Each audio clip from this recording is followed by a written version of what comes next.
এবার টিপির পর্দায় নিজের লাগে উড়াদুরা গানটি দেখে মুচকি হাসিতে ভেঙে পড়লেন ঢাকাই সুপারস্টার শাকিব খান।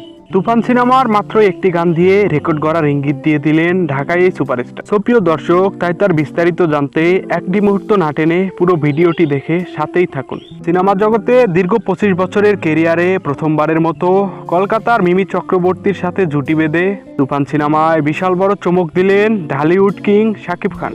বিশেষ করে তুফান সিনেমার লাগে উড়াদুরা গানটি দিয়ে দর্শক মহলে প্রচুর সাড়া ফেলেছেন ঢাকাই সুপারস্টার।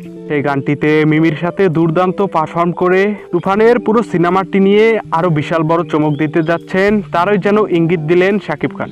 তুফান সিনেমার প্রকাশিত সেই গানটি এত পরিমাণ ভাইরাল হয়েছে যে দ্বিতীয়বারের মতো টিভির পর্দায় আরও একবার দেখে নিয়েছেন শাকিব খান।